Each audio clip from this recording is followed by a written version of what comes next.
मेरी बेटी घर में इकलौती थी, इसलिए वह बहुत आलसी थी। मेरे दामाद जी उसकी इस आदत से थक कर मुझे वहां बुलाया। एक दिन रात को 11 बजे उन्होंने मुझे अपने कमरे में बुलाया और फिर मेरे पैर को दबाते दबते अपने उंगली को मेरी गुफा में डालने लगे। तो दोस्तों सुने, पूरी कहानी बहुत ज्यादा रोमांटिक होने वाली है। तो मेरे दामाद जी ने कहा, आज भी मेरी पत्नी सो गई है। आज मैं अपनी इच्छा मारकर वैसे ही नहीं सो सकता। ऐसा कहकर दामाद ने मुझे अपने बेड पर लेटा दिया और फिर मैंने अपनी बेटी की शादी केवल 26 साल की उम्र में किया था उसकी। इतनी देर से शादी होने का कारण भी यही था। वह एकलौती थी, इसलिए उसे प्यार में बड़ा किया गया। साथ ही उसे घर के कामों की आदत नहीं थी, इसलिए मुझे अपनी बेटी के लिए इकलौते बेटे की उम्मीद थी। बहुत वर्षों के खोज के बाद मुझे वह दामाद मिल गए जो मुझे चाहिए था। मेरा दामाद अकेला था, उसके माता पिता नहीं थे। वह एक अच्छा नौकरी करते थे और उसका अपना घर भी था।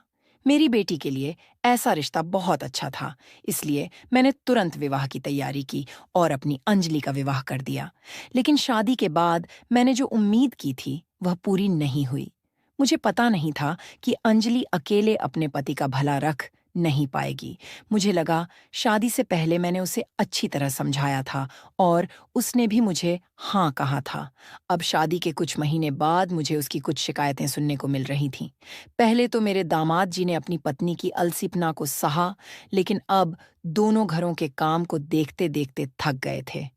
एक दिन मैंने अपनी बेटी की खबर लेने उसके घर जाने का निर्णय लिया था। मैं वहां 2 दिन रुकी। 2 दिन बाद जब मैं अपने घर लौटने लगी तो अंजलि ने मुझे रोक लिया। उसने कहा, माँ, मुझे अभी बहुत थकान महसूस हो रही है। तुम और कुछ दिन मेरी हेल्प के लिए रुक जाओ। घर जाकर तुम क्या करोगी? मैं अपनी बेटी की आलसी स्वभाव को जानती थी। पिछले 2 दिनों से मैंने देखा कि उसने तो मेरे आने के बाद तो बिल्कुल काम से दूर रहने लगी है। उसकी यह अलसीपना की आदत को देखकर मुझे डर लगने लगा कि कहीं दामाद उसके पास से दूर होने का निर्णय ना ले ले। मेरे दामाद उसकी आलसीपन को बहुत चुपचाप सहन कर रहे थे और ऐसे शांत व्यक्ति का एक ना एक दिन गुस्सा फूट जाता है। मुझे लगा कि मुझे समय रहते अपनी बेटी को सही दिशा में लाने की जरूरत है। इसलिए मैंने कुछ दिन और अंजलि के पास रुकने का फैसला किया। उस दिन शाम को दामाद जी ऑफिस से घर आए। मुझे अपने घर देखकर वह हैरान रह गए। मैंने उन्हें चाय दी तो उन्होंने कहा, सासू माँ, आप आज सुबह जाने वाली थीं, फिर अचानक अभी इधर कैसे? मैंने कहा कि क्या मेरे यहाँ रहने से आपको खुशी नहीं हो रही? उन्होंने कहा, नहीं, ऐसा कुछ नहीं है। कल रात को आप अपने घर जाने की जल्दी कर रही थीं, अब अचानक रुक गए हैं, इसलिए मैंने आपसे सवाल किया। उन्होंने आगे कहा कि आप यहाँ रहेंगी तो मुझे फायदा होगा, क्योंकि पिछले 2 दिनों से आपके हाथ के स्वादिष्ट खाने का आनंद ले रहा हूँ। शादी के बाद से अब मैं पेट भर भर कर खा रहा हूँ। दामाद जी की ये बात सुनकर मुझे समझ में आ गया कि अंजलि अपने पति का कितनी अच्छी तरह ख्याल रखती है। मैंने उन्हें बताया कि मैं कुछ दिन और उनकी देखभाल करने और अंजलि को घर के कुछ और काम सिखाने के लिए यहाँ रहूंगी। तब दामाद जी ने कहा, आप यहाँ हमेशा रहने लगी तो मुझे कोई समस्या नहीं है, क्योंकि आप घर में रहेंगी तो अंजलि भी आपकी तरह हो जाएगी। दामाद को मेरे यहाँ रहने में कोई परेशानी नहीं थी, इसलिए मैंने उनके घर रहना शुरू कर दिया। मेरी बेटी की शादी के बाद मैंने अपनी नौकरी से रिजाइन ले ली थी, क्योंकि अब मैं अकेली थी, इसलिए मुझे ज्यादा पैसों की जरूरत नहीं थी। अब मुझे पेंशन मिल रही थी और रहने के लिए मेरा अपना घर भी था, इसलिए मैंने ज्यादा मेहनत ना करके आराम करने का निर्णय लिया। देखते देखते मुझे अंजलि के पास कुछ दिन हो गए थे। पिछले 2 दिनों से मैं दामाद जी को रात में हॉल में देख रही थी। मुझे लगने लगा था कि दामाद जी और अंजलि के बीच कुछ मचान हुआ है। आखिरकार मुझसे न रहा गया। तीसरे दिन रात को दामाद जी को हॉल में देखकर मैं उनके पास गई और उनसे उनके हॉल में सोने का कारण पूछा। तब बिना कुछ कहे उन्होंने मेरा हाथ पकड़कर मुझे उनकी कमरे में ले गए। वहां जाकर उन्होंने कहा, सासू माँ, आप देख रही हैं कि आपकी बेटी कितनी गहरी नींद में है। अब तो हमारी शादी को 4 महीने हो गए हैं और अंजलि ने 4 महीनों में ही 4 साल बना दिए हैं। पति को भी समय देना चाहिए, यह तो उसे पता होना चाहिए। उसे अपनी नींद इतनी प्रिय है, यह तो मुझे समझ में नहीं आ रहा। सच में यह अंजलि की पहली शादी है, क्योंकि उसे मुझ में कोई भी इंटरेस्ट नहीं दिखाई दे रही थी। अब उसे रोज रोज एक ही चीज समझाते समझाते मेरा सिर दर्द होने लगा है। इसलिए मैं अपने हॉल में जाकर सो जाता हूँ। दामाद जी की बातें सुनकर मैं बहुत हैरान हो गई थी। मेरे दामाद जी, मेरी बेटी से बिल्कुल भी खुश नहीं थे। तब मैंने उन्हें कहा, आप बिल्कुल चिंता ना करें, मैं अंजलि को समझा दूंगी। दामाद जी और बेटी के रिश्तों के बारे में मुझे पता था, इसलिए मेरी आंखों से नींद उड़ गई थी। मुझे लग रहा था कब सुबह होगी और मैं अपनी बेटी से बात करूंगी। सुबह होते ही दामाद जी ऑफिस चले गए और मैंने अंजलि से बात करने का फैसला किया। मैंने उससे कहा, अंजलि, अब शादी के बाद पति को कैसे खुश रखा जाता है, यह बातें मुझे तुम्हें सिखानी होंगी। मैं देख रही हूं, तुम्हारी नींद इतनी गहरी कैसे हो गई है? क्या तुम्हारे पति को तुम्हारी नींद से थकावट नहीं हो रही? इस पर अंजलि ने कहा, माँ, तुम मेरी नींद के बारे में मत बोलो। मैं कितनी देर सोती हूँ। उस समय उसे अपनी गलती का एहसास नहीं था, लेकिन फिर भी मैंने उसे समझाने का कोशिश किया। उस दिन रात को मुझे दामाद जी हॉल में नहीं दिखे। मैं उनके और अंजलि के बीच सब कुछ ठीक है या नहीं, ये देखने के लिए उनके कमरे के बाहर गई। वहां जाकर मैंने उनके कमरे के अंदर झांका। अंदर देखा, दामाद जी मुझे कमरे की खिड़की में खड़े दिखे और अंजलि गहरी नींद में थी। मेरी समझाने का उन पर कोई असर नहीं पड़ा था। जब मैं वहां से निकलने लगी तो अचानक मेरे साड़ी के पल्लू फंस गया और मुझे जोर से झटका लगा। मैं नीचे गिर गई। मेरी आवाज सुनकर दामाद जी दौड़ते हुए बाहर आए और मुझे गिरा हुआ देखकर मेरे पास आए। उन्होंने कहा, सासू माँ, इस समय आप हमारे कमरे के बाहर क्या कर रही थीं? मैंने कहा, सुबह मैंने अंजलि को वह सब बातें समझाई थीं। क्या वह आज भी सोई है? यह देखने आई थी। तब उन्होंने कहा, अंजलि को कितना भी समझाया जाए, उसका कुछ भी फायदा नहीं होगा। मैंने तो अब उसका नाच छोड़ दिया है। आप बेवजह उसे टेंशन ना दें। उसके कारण ही आपके पैरों में चोट लगी है। इसके बाद दामाद ने मुझे उठाया। उन्होंने मेरा एक हाथ अपने कंधे पर रखा और दूसरा हाथ मेरे कमर पर। वह मुझे मेरे कमरे तक ले जाने लगे। मेरे कमरे में आते ही दामाद ने मेरे पैर दबाने शुरू कर दिए। दामाद के छूटे ही मैं शर्मा गई थी। उन्होंने कहा, आपको शर्माने की कोई जरूरत नहीं है। दामाद जी बहुत बिंदास स्वभाव के थे, लेकिन मेरे लिए यह सब नया था।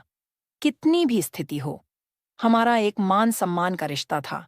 तब मैंने दामाद जी को नहीं कहा, लेकिन वे मेरे घुटनों तक मेरे पैरों को दबाने लगे। उस समय दामाद जी की नजरें मुझ पर अलग ढंग से घूम रही थीं। धीरे धीरे दामाद जी की नजरें मेरी तरफ घूमने लगी थीं और मुझे उस समय इसका एहसास नहीं हुआ। मैं अभी भी दिखने में सुंदर हूं और मेरा शरीर पहले जैसा ही है। तब मेरे पैर छूने के दौरान दामाद ने कहा कि सासू माँ, आपकी बेटी से ज्यादा आप थकी हुई नहीं दिख रही हैं। आप तो अभी भी खूबसूरत और जवान दिख रही हैं। दामाद जी की बात सुनकर मैं बस मुस्कुरा दी। इसके बाद के दिनों में मैं अंजलि को हर चीज सिखाने की कोशिश कर रही थी और वह धीरे धीरे मुझसे घर के काम सीखने लगी थी। मेरी बेटी के घर से जाने के बाद से मैं 2 समय का खाना बनाना भूल जाती थी। एक रात मैंने बर्तनों की आवाज सुनी और मैं तुरंत कमरे से बाहर निकली। मैंने देखा कि दामाद जी खाने की थाली लेकर किचन से बाहर निकल रहे थे। मुझे देखकर वे चौंक गए। मैंने उनसे पूछा कि वे इतनी रात को खाने की थाली लेकर कहाँ जा रहे हैं। उन्होंने कहा कि मुझे रात में भूख लगी है और मैंने जो स्वादिष्ट व्यंजन बनाए हैं, उनका स्वाद मुझे अचानक याद आ गया है। इसलिए मैंने कहा कि चलो हम दोनों साथ में बैठकर खाते हैं। दामाद जी ने मेरा हाथ पकड़कर मुझे टेबल कुर्सी पर बैठाया और मुझे खाना परोसने लगे।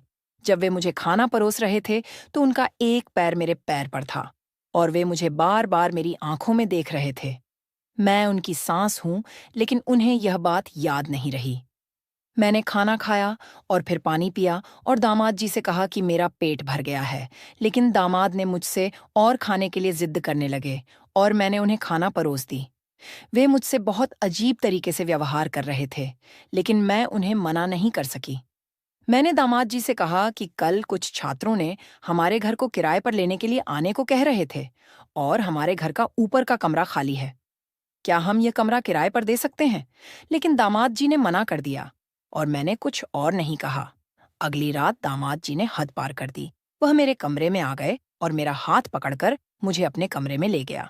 मैं बहुत घबरा गई थी और मैंने उनसे कहा कि यह क्या हो रहे हैं।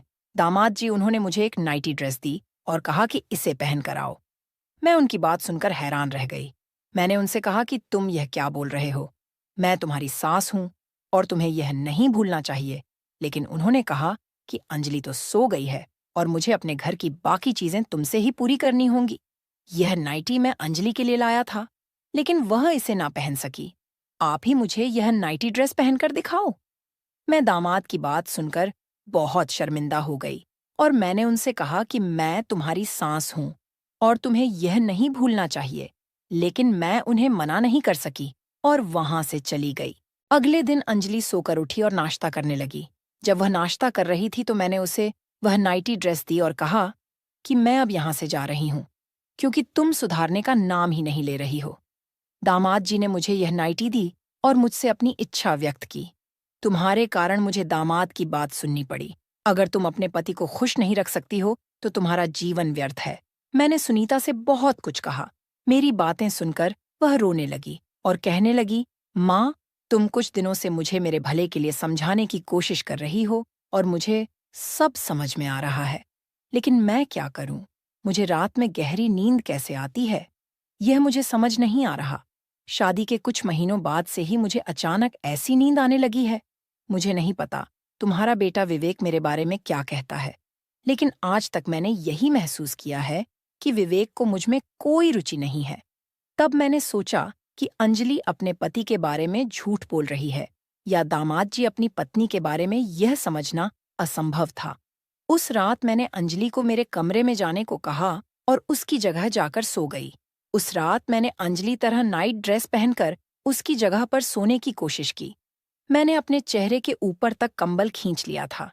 जब दामाद जी उनके कमरे में आए तो मैं चौंक हो गई और मेरे पैरों से कंबल थोड़ा खिसक गया। उस वक्त दामाद जी ने मुझे अंजलि समझ लिया। वे मेरे करीब आए और मेरे पैरों पर हाथ फेरी करने लगे। उस समय मुझे ऐसा लगने लगा कि मेरे लिए कुछ अजीब होने वाला है, लेकिन ठीक उसी समय दरवाजे का आवाज आया। मुझे एक लड़की की आवाज सुनाई दी। दामाद जी मेरे पैरों पर हाथ फेर रहे थे।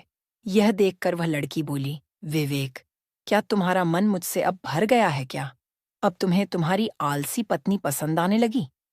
उस लड़की की बात सुनने के बाद दामाद जी का हाथ मेरे पैरों से हट गया। मैं कंबल की थोड़ी सी दरार से सब देख रही थी। एक लड़की दामाद के कमरे में आई थी और वह केवल उनके कमरे में नहीं थी, बल्कि वह मेरे दामाद को गले लगाए हुए थी। कुछ समय बाद दोनों मुझे बिस्तर पर आते हुए दिखे। वह लड़की दामाद जी से कह रही थी, विवेक, जरा धीरज करो, तुम्हारी पत्नी जागेगी नहीं। दामाद जी ने कहा, वह सुबह तक उठ नहीं सकेगी, क्योंकि मैंने आज भी उसकी पीने के पानी में नींद की दवा मिला दी है। उस पर लड़की ने कहा, तुम्हारी पत्नी का काम हो गया है, लेकिन सास का क्या करना है? उनके कारण हमारी रोज की मुलाकात में अब रुकावट आ रही है। इस पर दामाद ने कहा, मैं अपनी सास के साथ भी ना चाहते हुए उस तरह का व्यवहार करने लगा हूं। मैंने सोचा कि इस तरह व्यवहार करने से वे शर्मिंदा होकर अपने घर चली जाएगी, लेकिन वे तो यहाँ से जाने को तैयार नहीं है दामाद जी। और उस लड़की की बातें सुनकर मैं हैरान रह गई थी। मतलब दामाद मेरी बेटी को धोखा दे रहे थे। तब मैंने कंबल से बाहर आते हुए उन दोनों को देखा। मुझे देखकर दामाद जी शॉक हो गए थे। मैंने उनसे कहा, मैंने तुम्हें एक अच्छा इंसान समझा था, लेकिन तुम तो मेरी बेटी को धोखा दे रहे हो। मैं तुम्हें आसानी से नहीं छोड़ने वाली उस पर। वह लड़की बोली, तेरी बेटी थोड़ी पागल है। ऐसे लड़कियों को कोई पुरुष क्यों पास करेगा? उसने मुस्कुराते हुए कहा, अब तुमने सब देख लिया। अब हम तुझसे और तेरी बेटी से विदा ले रहे हैं। दामाद जी ने कहा, मैं तुम्हारे साथ जिंदगी नहीं बिता सकता। तुम्हारी तरह की लड़कियां सिर्फ टाइम पास के लिए होती हैं। मैं अपनी पत्नी को छोड़ नहीं सकता। दामाद जी के अफेयर के बारे में जानकर मुझे बहुत बड़ा झटका लगा। उस समय दामाद जी मेरे सामने बहुत सजीव दिखने लगे थे, लेकिन मैं जानती थी कि वह असल में कैसे हैं। मैंने अपनी भोली भाली बेटी को ऐसी व्यक्ति के पास रहने नहीं दिया। दामाद की प्रेमिका ने अपनी बदनामी के डर से दामाद के खिलाफ कोई कदम नहीं उठाया, लेकिन मैंने उस नालायक इंसान को पुलिस में दिया और अपनी बेटी को एक झूठे रिश्ते से मुक्त कर दिया। दोस्तों, आजकल कोई भी कभी भी धोखा दे सकता है, इसलिए यह समझना बहुत जरूरी है कि किस पर भरोसा करना है और हर कदम बहुत सोच समझकर उठाना चाहिए। तो दोस्तों, ऐसे ही और भी इंटरेस्टिंग कहानियां सुनने के लिए हमारे आलिया की वॉइस चैनल को अब भी सब्सक्राइब करें और हाँ, वीडियो को लाइक करना मत भूलें। धन्यवाद।